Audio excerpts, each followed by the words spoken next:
Well, I don't know how and I don't know why, but when something's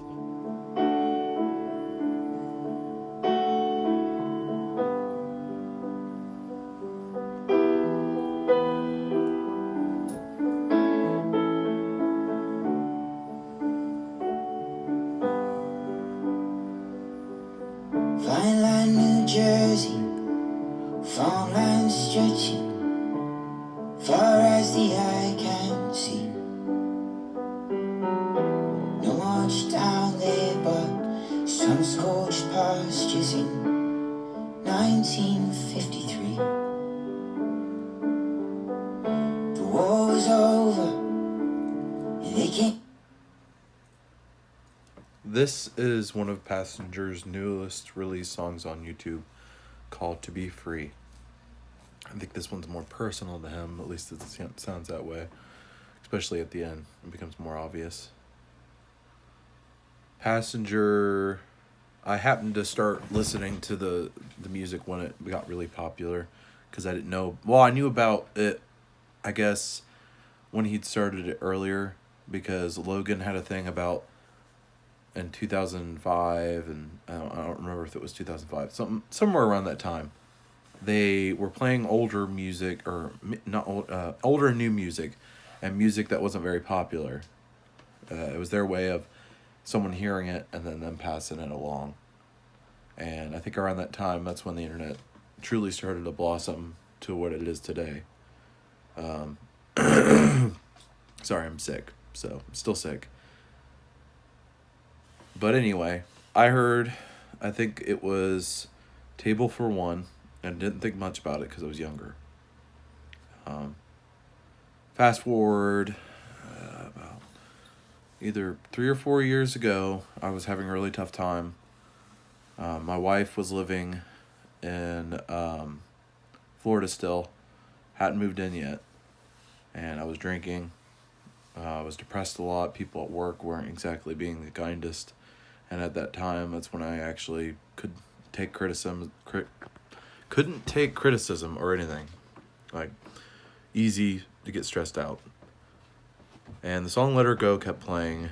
And at the time, I was trying to decide what I wanted to do with life. And I tried to put myself in that position where, what if I actually had to let her go and let her live her life, and I had noticed I couldn't choose. Because I love my wife very much, and before we got married, I would have still would do anything for her, but if it meant I had to leave her, then I think I was a lot less selfish when it came to the pain. I said I'd have to deal with it, no matter what.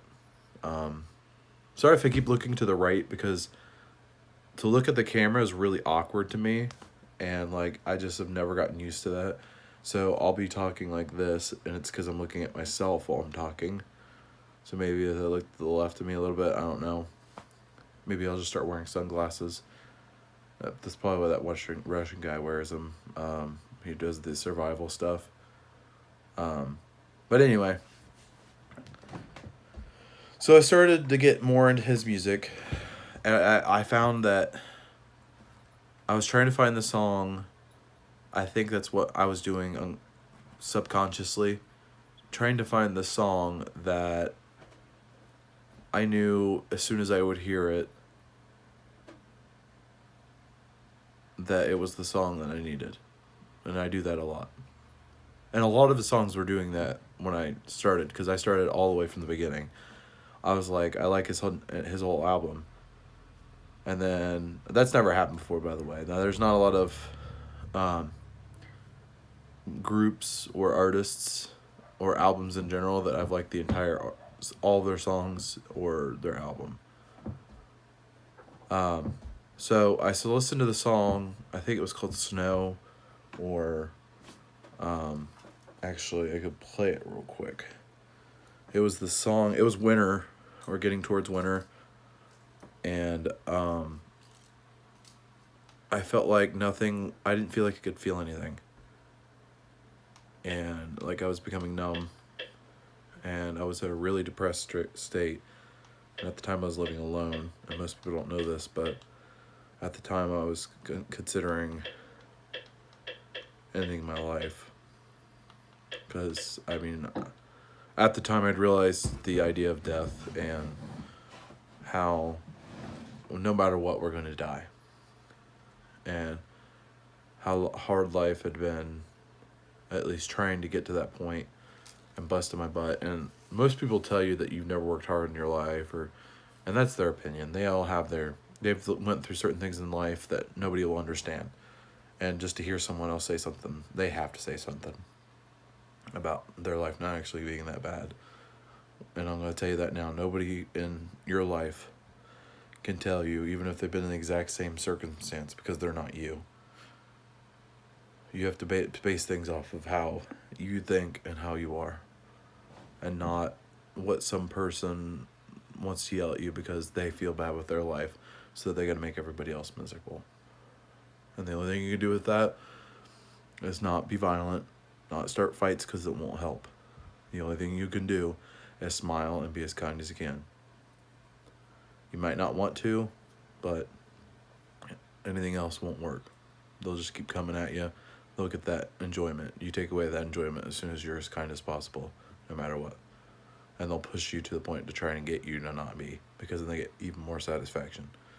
But if you never get it to them, they'll not even want to do anything with you. Even if they were your best friend beforehand, they'll just be like, I don't like hanging out with you anymore. And you can't bring it up, because as soon as you bring it up, that brings up that flame again.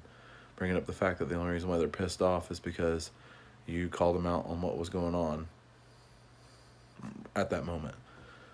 You didn't call them out before you were polite about it and kind. And that's the reason why they're not having any fun. They're not getting that rise out of it.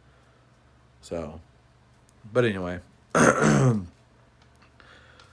song, sorry, my TV's not working right. I'm probably the worst YouTuber in the world.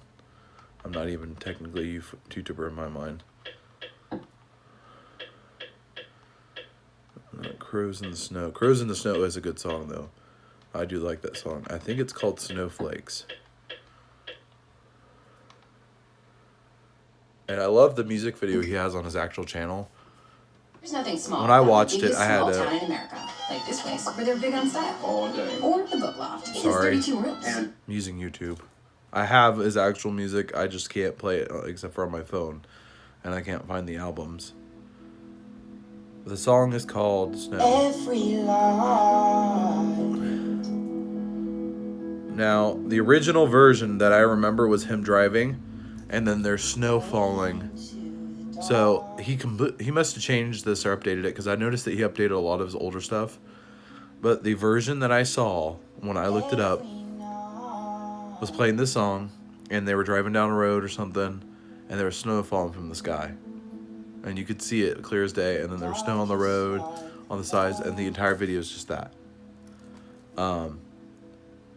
But this is a song that made me feel like I feel when I see snow fall, that part of innocence that you still have, of the beauty of it just falling. And it still tears my eyes up.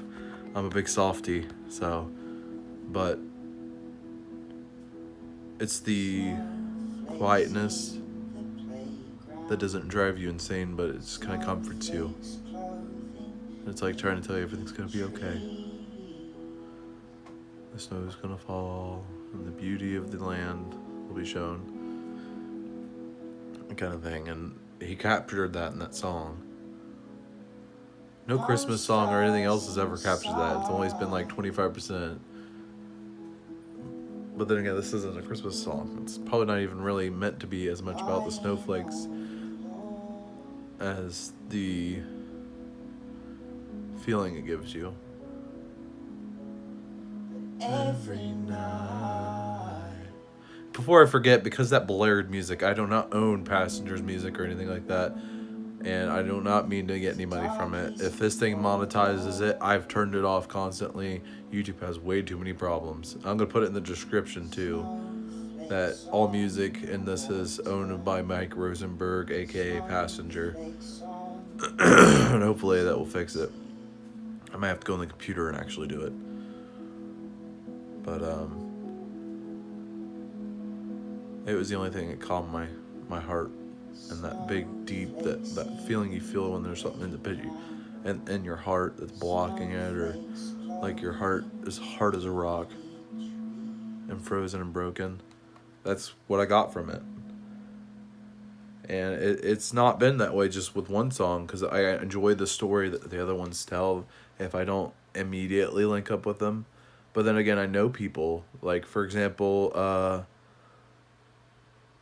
I used to know someone who, his life was going fine and everything, and then it started to get to the point where he couldn't work on anything.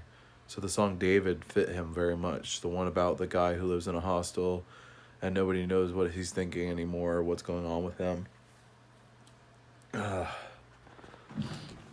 But then another song that resonates with me pretty well, because I have a bad habit of it. It's not, anymore. It's like I can't control it because it's an anxiety thing, just as much as my talking problem, where I talk way too much. Is sometimes I'll tell stories, or lie is another way of saying it, just to keep my life interesting, because that fear that you have nothing to talk about, even though you need to talk. When your anxiety gets up, it gets worse. And the song The Boy Who Cried Wolf very much resonates with me with that. I don't live in a fantastic life or anything. I try to get enjoyment where I can, but for other people, that doesn't do well. We live in a society where if you have nothing to offer, then you're useless. So you can't just like Fallout. You can't just like Passenger. You can't be unique. You have to be like everybody else. But then if you're like everybody else, you're boring. So it's one of those group mentalities that contradict themselves. And that's where humanity is. And that's probably why a lot of people would rather look on their phone. To be honest with you, I would too if I had to deal with that shit every day. I did. I don't anymore. That's not what we're here to talk about, though, Thomas. Calafrag. Most of you probably already know my actual name, so there's no point in hiding it. But anyway, he's did some things with Passenger, and most people don't know about that.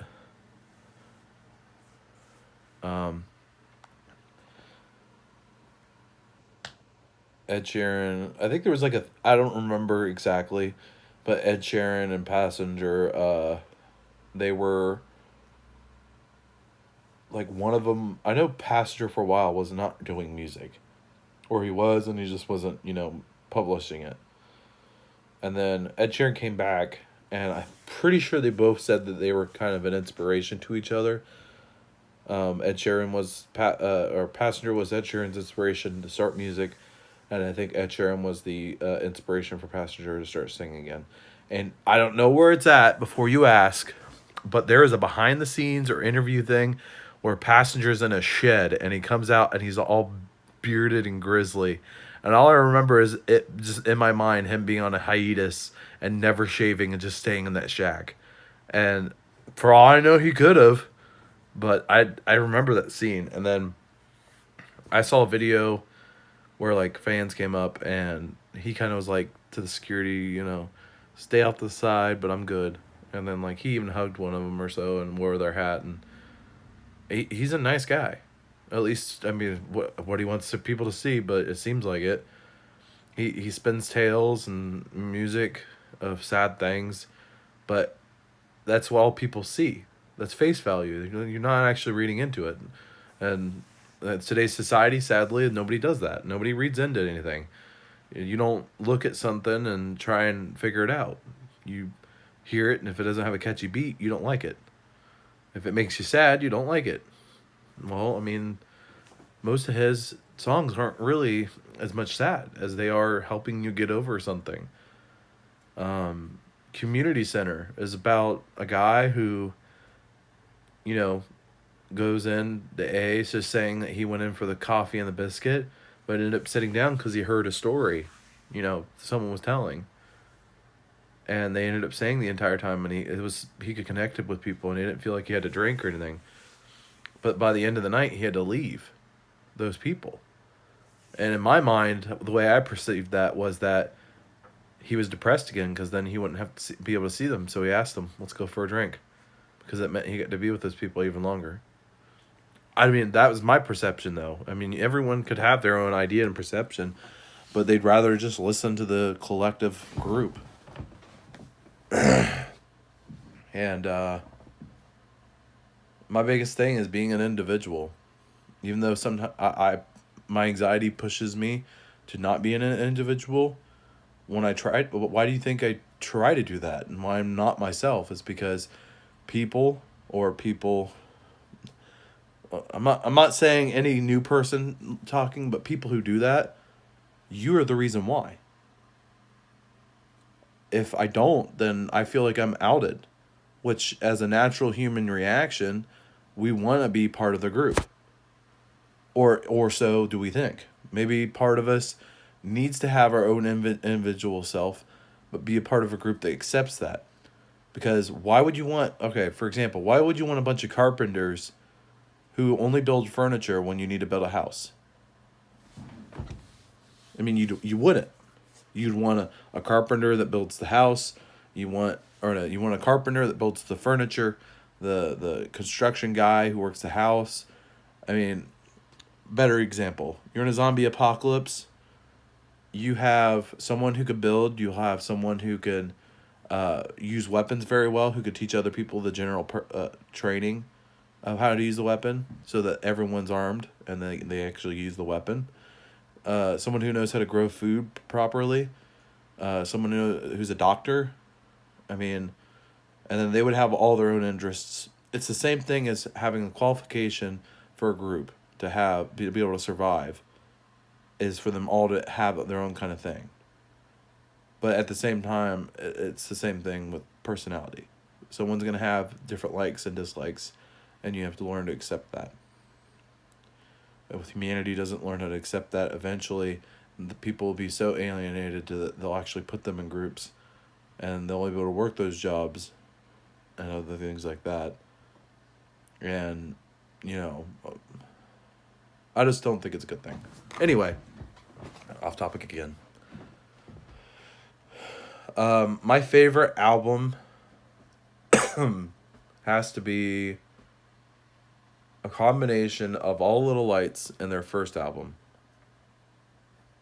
But The Boy Who Cried Wolf, I don't know if that's the name of the album, but it's the one with the wolf on the front of it, is my secondary of all the favorites.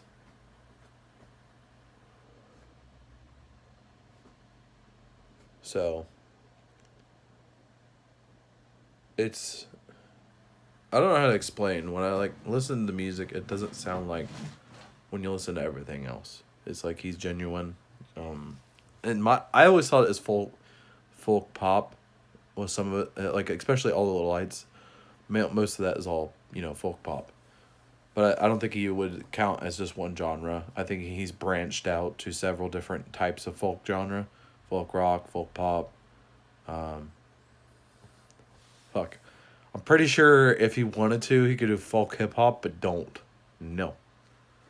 And some of this newer album, Hell or High Water, I'm pretty sure it's mainly folk, but it kind of sounds folk country a little bit, which is a lot of people see country as folk, but I think it gave it southern twang, unless it's the western twang for the original western country.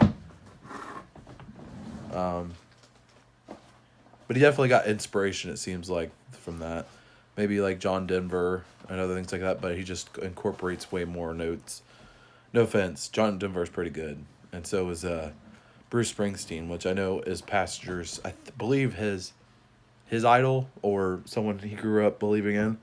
And I think he made a song on YouTube where he's almost number one. He's always behind Bruce Springsteen.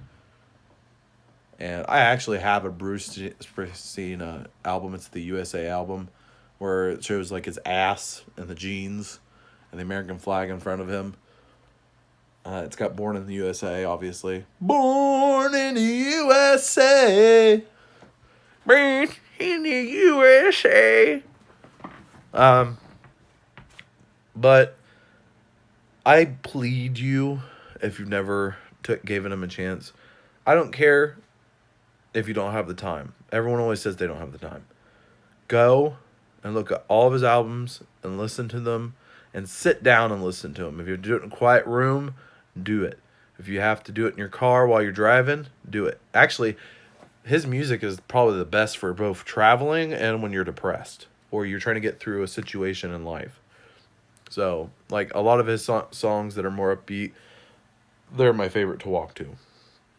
The only other genre, the only thing I like more than Passenger's music is probably, like, 20s through 60s music, but that goes into my love of Fallout. But my like for that kind of music was predated. It just until I got older and could appreciate it, and my taste changed. Because I didn't really have a taste when I was younger. I don't remember a lot of my life because I took a lot of medication. There was thought that I had a lot of problems. I don't remember how much medication I took, but if I didn't take one pill, I had a seizure. So that gives you, I guess. But then again, that could happen if you take like only 2 pills and you miss one of them, and the other one counteracts the problem with having a seizure,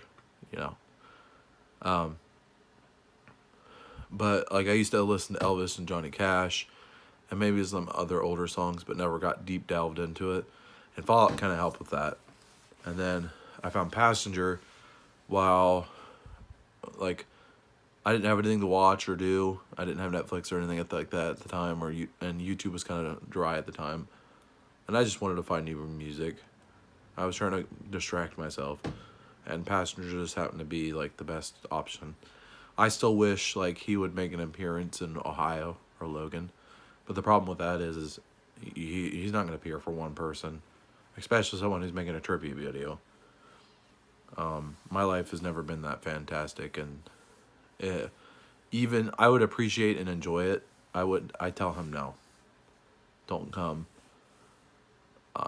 Right now I'm at the worst in my life, and I'd probably start bawling my eyes out and try to hug him and thank him and keep thanking him. And I just want my life to go in a different direction.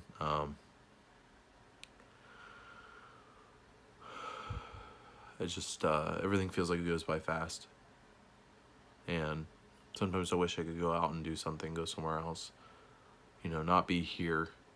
And it's not that I don't like where I live. It's I feel like I'm not doing anything. I'm not moving forward. And if I could, I'd go to places like he's been in the music videos, the Grand Canyon. But I don't have the money for that, and I don't have the job that would allow me to be able to afford that. Especially right now, I don't have a job, because I've stated in a previous video that still hasn't fucking downloaded. It's at 95%, and it just stays there. I don't know if I'm going to have to delete it and reinstall it. If I do, I'm going to be really pissed. But I don't think it has anything to do with my internet as much as it does YouTube's downloading. Because I'm sorry, YouTube, you below chode. You do. You just, one upon other, have been screwing things up. And I know you don't care anymore, because as long as you make money, you're fine. But, I mean, you can't please everybody, so stop letting everyone push you. If you need to create your own services so that you can have ads and revenue, do it. Buy old ones out, or go buy EA games. It isn't even Google that owns Google, or YouTube that owns, I think it's Google that owns YouTube. Google, go buy EA games. Go get Will Wright to come back, properly make a Sims game, and maybe fix the rest of the company, because I'm pretty sure if a genius can make 2 pretty decent games, and then as soon as he leaves, it shits itself and blows chode. Sims 3 and 4 and all the other things that you put after it. It's like, come on. There's a reason why he left. He got out of the sinking ship. You guys are underwater trying to turn it into a submarine, and it ain't working very well. A terrible analogy, or probably the best analogy, I don't know. All I know is that one of their executives just left. This is supposed to be a passenger conversation. How the fuck do I go all the way over to there? Now I know why people are so confused all the time. My conversations have like a leading path. They don't stop. So it's like I talk about Passenger and I'm done. It's Passenger, and then here's an alternate timeline. And that's probably why brain fucks people, or mind fucks people. Brain fucks. This isn't a metal zombie music video. Anyway, Passenger's music, I could not go into. There's like, I think it has over 100 songs. And I could not go into, I couldn't go into it as much as I want to, because we'd sit here and listen to all these songs that you may not or may be able to hear, and maybe nobody will ever watch this.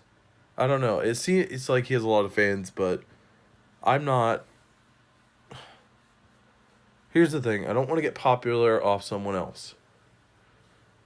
Just because I like him a lot, I'd probably end my channel if I got like 1 million subscribers in one day after it just being about talking about this. I'd literally end it. And even if he was moved by it, I'd rather be successful for something I did personally, or me being goofy or funny, something I know I could do, which is voices and whatnot. Not talking about an artist, and for some reason everyone tuned in and then tuned out within like a minute or two. And this is going to be longer than a 30-minute video, so. Sorry, I'm still sick, so my nose is like, oh god, it feels like someone punched my nose. I actually littered my Facebook with like some of his quotes and other things like that, and I'm not even gonna probably change my photo ever again or use it. I'll probably check in to see how everybody else is doing family-wise. So it's not like I'm obsessed. He's helped me so much that, and I love the aesthetic and his words and everything like that of what he said. I'm trying to remember what the one I have right now, I think, is this the words to Scare Away the Dark.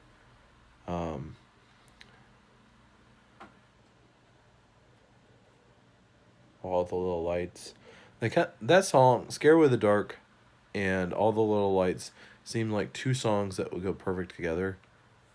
And like Little Lights would be the beginning of it, and it's sad, you're losing your friend, or no, that's okay. So in my mind, circle, we all go in circles.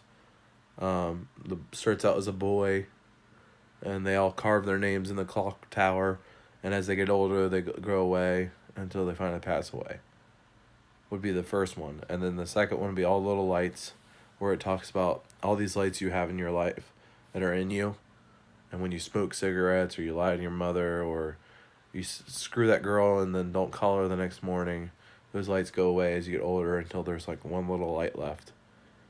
When you're an old person, you're in the bed, and you're about to die, and that light slowly goes out. Then the next thing that would follow that is Scare Away the Dark. I think that would be perfect, because it would be two sad songs and then one song that's semi-happy, that just blah, sing at the top of your lungs, as we all light up and we can scare away the dark. Oh, sing at the top of your voice. Sorry. That's one of my favorite songs. That's the one I want to get a tattoo of. That says the lyric line, and it begins with, where oh wait, I think I know which one I put up on Facebook. That's the one. That's not it. It is Scare Away the Dark. It's like we're all liars and cheaters, and we want something more. Oh wait, it's all no. Everyone's bitter. Everyone's. I hate this because I love his music, and I always, when I take pride in something or I really appreciate it, I get like really angry with myself, and like I'll be like, I'm gonna beat the shit out of you. You should remember this. And I got a slight headache, so I'm not sure if that's an excuse I could actually use. My face is fucking red. That's just from being sick, though. I'm pretty sure I have a fever. Whatever. We want something more, not hashtags and Twitter. The one I have that says want something more than Facebook and Twitter.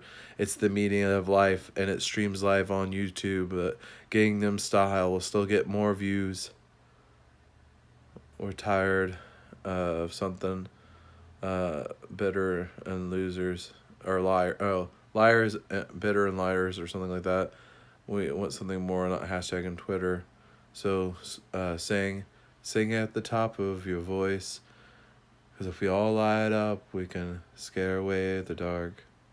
And that's like, oh my God, because like I've always like, when I was working over where I was working, I always kind of wanted to just walk outside and turn towards the woods and just go out there and just start walking and then have that song playing. And I told my wife, if I ever became rich where I wouldn't have to worry about working anymore, to get to that point, and you know, all that bullshit where, and by the way, I'm going to say this, and I don't care what you fucking say, I do want to help with charities. But at the same time, rich people do that so that they don't have to pay as much on their taxes. Oh my God. So they're not actually good people? Yeah. They're just rich. And guess what? Oh my God, that helps towards their taxes. You know what else helps towards their taxes? Buying out small companies and helping them. You can deduct a lot on your taxes, especially at the end of the year if you keep all your receipts. Guess what? Tax deduction. You know what else helps? Don't pay your taxes. Oh no, that's Trump. Don't want to do that. Which, mind you, now that I bring that up, I'm indifferent now about Trump. I can't do anything about it. I mean, if I do, I'm probably going to go to jail or something, and I wouldn't do that. Because, I mean, as it is, I'm trying to deal with building my life back up. But I disagree with a lot of what he said, but there's been presidents throughout the years who've said some similar things. Ridiculous things that would insult each other, all the way back to, yes, our forefathers. One of them accused the other one of being gay, and I think something else. And I believe that was, I don't remember if it was George Washington or if it was, who it was. Some Adams, maybe? But one of those did that. And, I mean, I'm pretty sure Kennedy and, I have to do it this way to remember his name. Nixon. Were two people who weren't exactly the nicest to each other. And if you think about it, Mitt Romney kind of, you know, actually Obama leaving was smack talking Trump the entire time. And he's like, I'm sorry, but I gotta leave you guys. Have fun with Trump. Oh my God.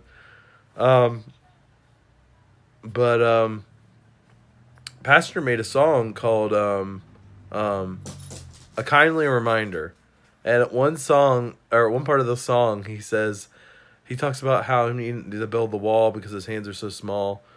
And then my favorite part is when he says, this is just a kindly reminder, but it's not okay to grab women by the vagina. And the whole song was not on any album. You can only find it on YouTube, I believe. I think you can get... Actually, yeah, you can get it on Spotify. And it's called Kindly Reminder. And it's just basically him trying to tell Trump, this is what you need to do. You've already been here a few weeks, and you're already pissed off China. So, all that you can put in there, or that's what he all put in there. So it's kind of funny, and I don't think he lives in the United States, and everyone would be like, "Oh, he has no right to talk to me." Yeah, fuck it does. We all have a right. Correction: we do not have rights, because you can't take away rights, and if you want a good idea of that, whenever our not Korean Americans. Oh wait, no, was it? Anyway, whenever the people that you know were put in internment camps, that did live here, that were American people, They had their rights taken away. A right you cannot take away. So it is not a right, it is a privilege. And just because they labeled it rights to make people want to come over because it was the winning speech, doesn't mean it is anymore. I mean, people get smart, they can just do whatever they want. There's always loopholes because, I mean, when you're starting out doing something, you're starting out. You're the 0.1 version of it. You're alpha. You're out there way too early, which is why in video games, I know I'm using this as a reference and it's going into a long spiel, betas, and most people don't play the alphas. They play the beta, and then they play the access version. My animals are looking at me like I'm crazy right now, so I'm pretty sure I am. I am. But anyway, if you have a favorite song, put it in the comment. This video's way too long, and I'm gonna go ahead and end it because the other one was 45 minutes and it hasn't even finished downloading. I might do a part 2 to this. But have a good day. Go listen to Passenger. Go watch some of his music videos. You might enjoy it. And I'll see you guys later. Have a supercalifragilistic day.